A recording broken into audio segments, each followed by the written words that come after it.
To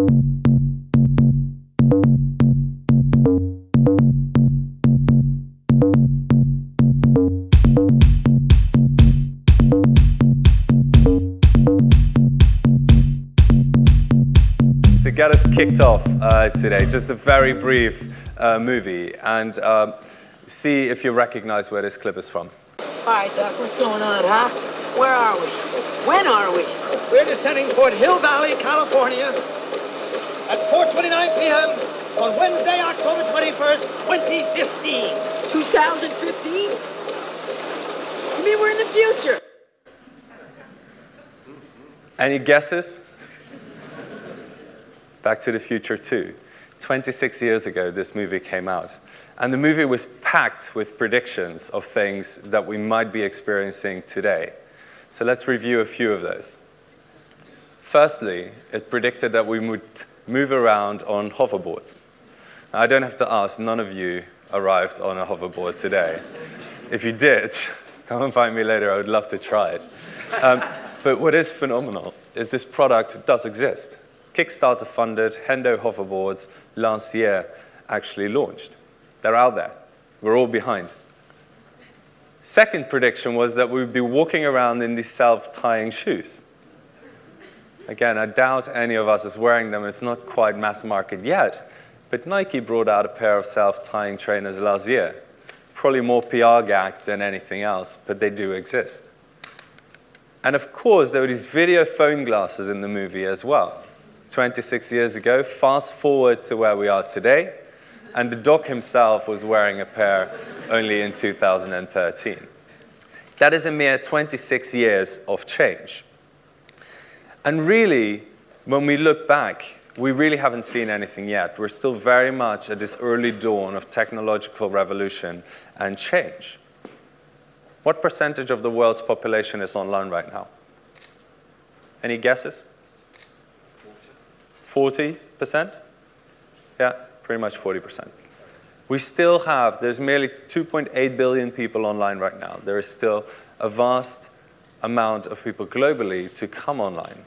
A lot of those coming online very rapidly. A colleague of mine just came back from 3 months in India. And in India alone, 5 million people every single month are coming online through mobile devices. That equates to the entire UK population on an annual basis coming online in India alone. So we're going to see this acceleration continue over the next couple of years. And I don't think we will be surprised by that in any way. If we think about the digital age, it's all been about exponential growth. It's been about exponential growth since the 70s. It's not going from 1 to 2 to 3 to 4. It's from 1 to 2 to 4 to 8 to 16. Moore's law, if we all remember correctly. 2x in computer power every 18 months. And that is still true right now today, and there's no signs of slowing down. And if we just look at device adoption and go back to 2001, where Apple launched the first iPod, how long did it take to sell 1 million of these devices? Any guesses? In days? How many days? 14 days? More or less than 14 days? More? It took almost 365 days, a whole year, to sell 1 million devices. Fast forward to 2014, Apple sold 1 million iPhone 6s in 6 hours in China alone. The device adoption is vast. Every single day right now, 3.4 million people get a new smartphone every single day. 3.4 million people get a new smartphone every day globally. That is more than the entire population of Madrid getting a new smartphone every single day. So there's no slowing down in the adoption of devices. And there's no slowing down in how these devices are becoming more sophisticated either. And if we look at all these iconic brands and products that we loved and held dearly on the left-hand side, now all replaced by the one device that is infinitely more powerful than all of the devices on the left-hand side. And I don't have to remind you of the power of that device and what it is capable of. But if we look at it We now have a true computing platform in our pockets 24/7, and we carry that with us wherever we go. And increasingly at a cost that allows not just the Western world, but also emerging markets all around the world to be connected to that computing power through devices that are equally as powerful as the beautiful iPhone 6 that you just saw on the previous page. Android One being an example of something that Google has worked on very hard to help the emerging markets, India, etc., connect with the web through affordable smartphone devices. And this shift, we would argue, is a kind of once-in-a-lifetime shift. From a world where we were computing in a discrete setting of our home or the office, to a world where we're now continuously computing on the go 24/7. And that fundamentally changes the way that we engage, the way that we behave as consumers. It's our most personal device. There is not a single person in this room that would unlock their phone and hand it to the person sitting behind them for the rest of today. Right? That would make us feel very, very uncomfortable. Whereas in the past, our desktop, our tablet even at home was happily shared amongst the family. That no longer is the case. This is the most personal device. If we look at it, the usage of that device has fundamentally changed. And of course, the geolocation and the location element of it is incredibly powerful. Everybody knows you're here, not just because you necessarily told your partner this morning, but because they probably installed some tracker app on your phone that tells them exactly that you're here. That's the power of these devices right now. And of course, the smartphone is at the center of this world where change is happening. But the rise of connected devices is undeniable. And we already heard some stats earlier on, but if you believe Deloitte, this year alone, about 1 billion connected devices will be sold globally. And this trend to a much more seamless integration of technology and devices into our lives and into our world is definitely there and undeniable. Technology is getting out of the way. Mobile phones are still relatively clunky. They're constantly in between us and the experience in front of us, in between us and the person we're talking to. Whereas connected devices, watches only being one example, of course, allow for a much smoother and seamless integration. And all of these devices that are surrounding us are talking to each other as well. They're constantly interacting with each other, and therefore creating whole pools of new data sources that we can tap into all the time. And that is very disruptive. That is very disruptive to industries. I work a lot with retailers, and if I look at the retail industry, I actually would disagree with some of the earlier points that were made, that as an industry and that as marketeers, as retailers, that we're ready even for the simple mobile phone, because we're not. There are very few of you that would proudly come up here, put your mobile phone down here, and show me the website of your company that you work for and tell me that that is a better experience than the experience I could get on a desktop. Very few of you. Very few of you have moved the majority of your marketing spend on mobile. Very few of you can look at your organizations and say, we have more mobile experts now than we have desktop or tablet experts in our building. So that shift is very painful and very disruptive. And I'm saying that in the humblest possible way, because if you look at Google, it's been unbelievably disruptive to us, of course, as well. If we go back all the way to 1998, where a Google search page was one of a bunch of pretty ugly-looking blue links. We evolved that over time on a desktop. We brought in images, we brought in videos, we brought in social content, news articles, etc., from all over the web. And now all of a sudden we have to think about it on a tiny, small screen. Not much bigger than this clicker here. And we're very quickly moving into a world where that screen becomes the size of my watch. And that's very disruptive. So let me maybe show you very quickly how we're thinking about that at Google, because it does require a rethink. And the first thing for us is about how do you move into a world where we are predicting what people want from us and the information that they want from us, as opposed to giving them the information when we receive a query for it. So becoming much more proactive and predictive about what we surface. And if we just move to the demo device over here, please. First of all, as I mentioned, it's about this predictive state and suggesting information.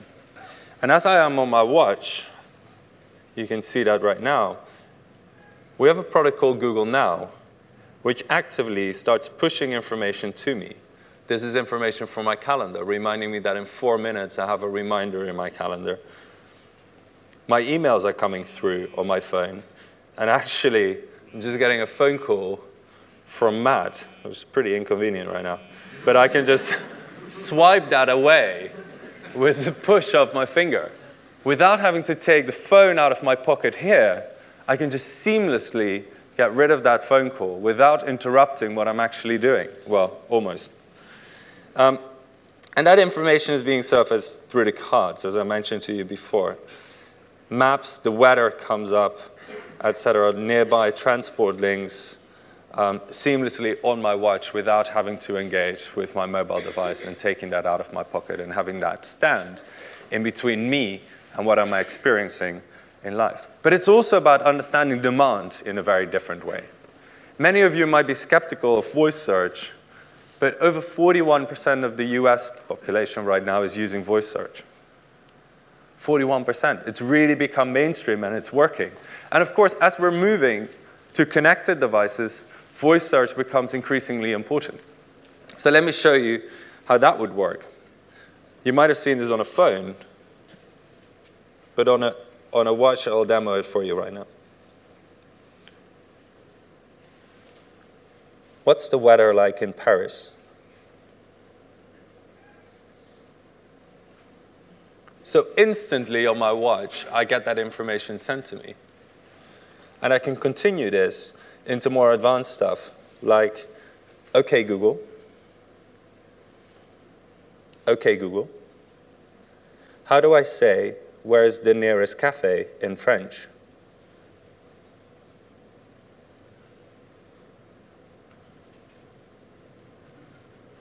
Any French speakers? Hopefully we got that right. But you can see a seamless experience straight from my wrist without having to take my phone out of my pocket. Excuse me. As I mentioned already, if we go back to the presentation, please. As I mentioned already, these devices that we're carrying with us 24/7 are creating a data pool around us that is actually making our lives much easier, much safer in some instances. We're tracking our sleep. We're tracking what we're eating. We're tracking our activity. On my watch, actually, I don't know if you saw it, but it says I've done 0 steps today, which makes me feel pretty bad about my exercise regime. It helps us track the health of our pets even, etc. So let me show you a very quick video, actually, of something that I just saw recently that would certainly help my tennis game.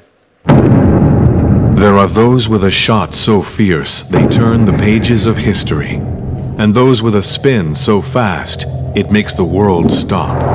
This is Rafael Nadal. He will now show a new move that will change the game of tennis forever.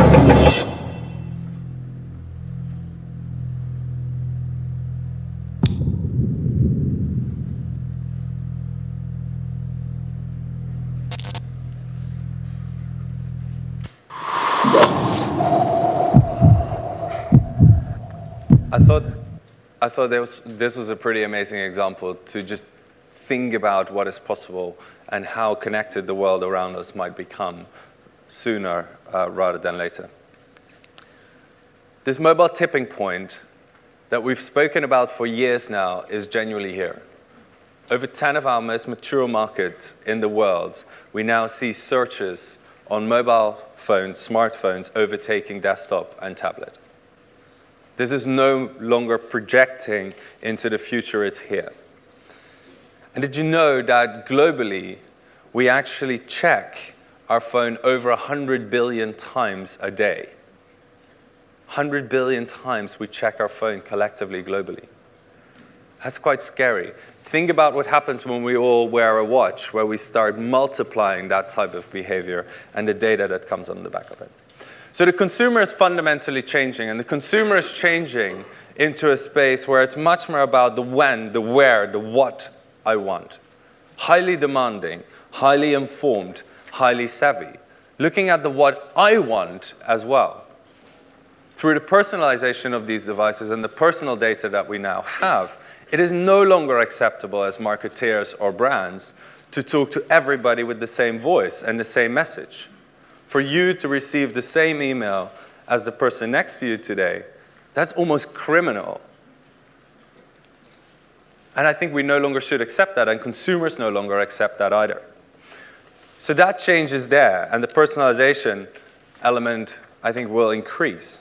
If we look at what somebody like Ray-Ban does, allowing you to customize a product from the start in a few simple clicks, and then be able to deliver that to you in 2 days to anywhere in the world, even though they made it in Milan, is quite phenomenal. And if we can just skip the next video, just in the interest of time, we'll skip through that for now. It's of course about the when I want it and the where I want it, that demand of instant gratification. I want it, but I want to have it right now. Even a simple trend as click and collect in the UK shows how mobile and connected devices are connecting the online and the offline world. John Lewis, 56% of their online orders over Christmas were actually click and collect. People choosing to go into the store to pick up the product and have an instant moment of gratification. I love this example of instant gratification, but also of real convenience. There's a company called Drop It. I'm shopping on Regent Street. I'm carrying multiple bags around. I'm coming here in the evening for a theater production and maybe a dinner afterwards. I no longer have to carry those bags around. I can now hand it to Drop It on Regent Street, and they will deliver it same day to my house in the evening. The convenience factor is increasing. So as technology all around us is changing very fast and very rapidly, it is important, though, to take this moment and kind of step back, because it's still all about people. It's still all about the consumer. It's still all about the user behind it. And as I alluded to, I strongly feel that companies, brands, are still very much behind where the consumer is in terms of adoption. And the consumer is leading in their behavior and in their adoption of devices. So how do we catch up? In the 60s, technology was there to facilitate and enable better processes like payments. We then moved into the 80s and the 90s, where we saw technology connect us globally through the internet and facilitate global integration. Now, the IT and the technologies become integral to the product itself, to the product that we wear, the functionality and the performance of all the products around us. And it creates this new path, this new desire path for consumers to move along. I think for businesses, it is increasingly critical to not just set out that distinct strategic position, but also be adaptable enough to move with the consumer as they're moving on this journey of devices, the connected home, etc. And the only way, really, for businesses to do that is to create a culture of true innovation at the core of their organization. And you look at Google, and you look at Larry Page taking over as a CEO a couple of years ago. One of the biggest focus points for him was, how do we bring this big organization back to a fast-moving, nimble, innovative company? And we worked very hard on that through projects like Google X and setups like Google X, where of course we're working on cars and many other projects that you might have heard of. But not all of these innovations are big and bold like driverless cars. Some of them are very simple, like cardboard here on the right-hand side. So how do you get into a mode where you're constantly testing and learning as a company, where you're allowing failure, but when you fail, you move on very fast, and you're constantly agile in how you're moving around? And just to wrap this up, a final quick video to show you what we did with River Island around the last fashion week, where they had the objective to bring a new designer to market. They came to us and said, can we do something innovative? Can we do something fun? And we took Google Cardboard, which is a $10 piece of kit, which you fold into effectively a virtual reality pair of goggles. And we did something innovative that delighted their consumers and users.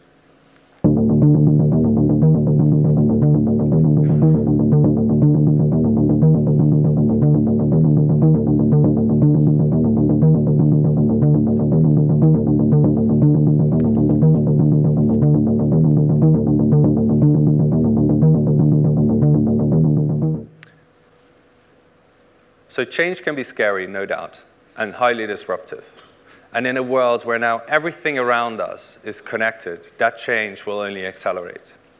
But it creates a ton of exciting opportunities, I think, for all of us to really embrace. But only, I believe, for those that can adapt and be agile enough to delight the consumer. Thank you very much.